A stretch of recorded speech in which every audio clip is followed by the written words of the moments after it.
Imagine you're Donald Trump. Oh, I'm sorry. I didn't mean.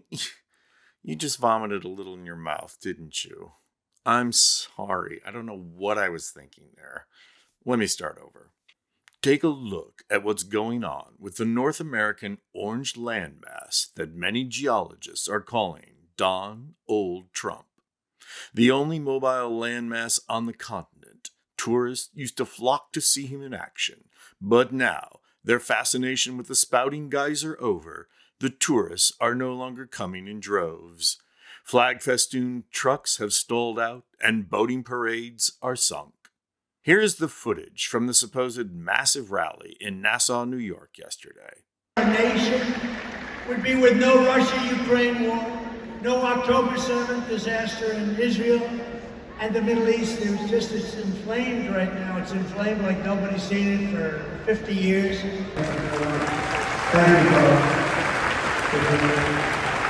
New York. Not exactly packed to the rafters there. And how much do you want to bet that the campaign had security at the doors telling people they can't leave until the speech is over? So how is Trump going to bring back the magic of the 2016 campaign?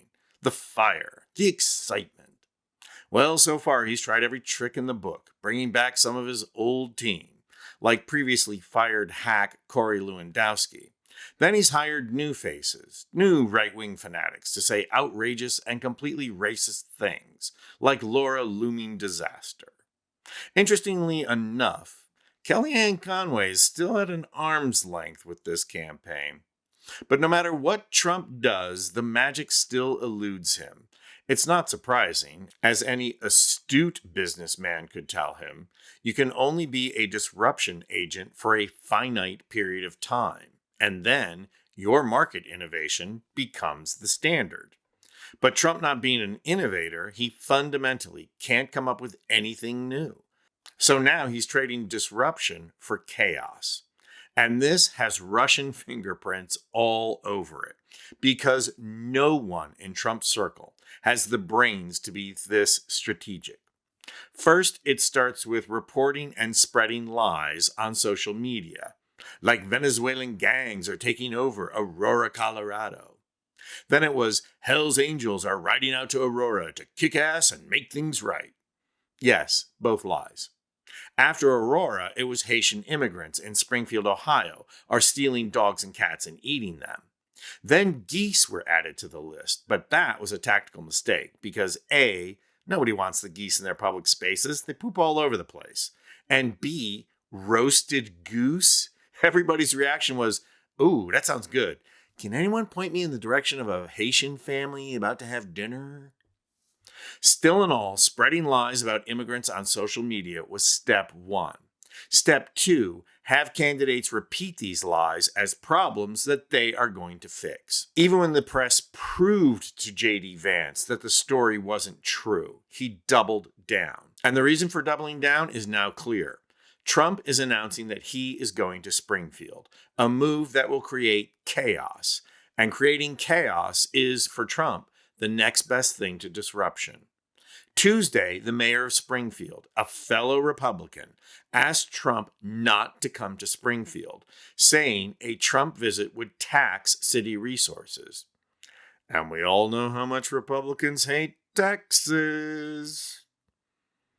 But on Wednesday, Trump announced that he is coming to Springfield anyway. It's typical Trump. He doesn't care about anyone but Trump, and he certainly doesn't care about anything right now except staying out of jail. Even the threat of coming to Springfield is a boon to Trump's campaign because it changes the campaign narrative. Like a pack of wolves without an alpha to lead them, the press is going to rush to cover this, and all the momentum of the Harris campaign is going to be dropped. Her progress, her packed arenas, her celebrity endorsements, they are all yesterday's news as the press waits with anticipation to see if Trump's visit to Springfield causes more chaos and anti-immigrant outbursts. So just the announcement itself changes the campaign narrative. Then the mayor and governor pleading with Trump not to come keeps the story alive and makes Trump seem like a persecuted political figure, which his minions lap up and keeps the focus on him. It would be wise of Trump to actually never go to Springfield, but to keep promising that a trip is just around the corner. Like Infrastructure Week. The threat is almost as good as the action, and it keeps the story alive. But the other benefit of this strategy is that if Trump does go and chaos does break out, then he can blame it all on people of color. It's a very low-risk strategy for him. The Harris campaign may not have a Russian chess master on staff, but they need to win back the press cycle, and fast. They need to have 3 key cities and 3 big celebrities on standby for the day Trump announces a Springfield date so they can run their own huge event simultaneously. But they also need to do something right now to win back attention. The mantra that there's no such thing as bad press is starting to run true right now. And Harris needs to get the attention on her again. Personally, a quick visit to the White House to cook curry for Joe Biden wouldn't be a bad idea. This is a really short campaign cycle. Too bad they all can't be this short. But it's long enough that the Trump campaign has finally gotten some oxygen.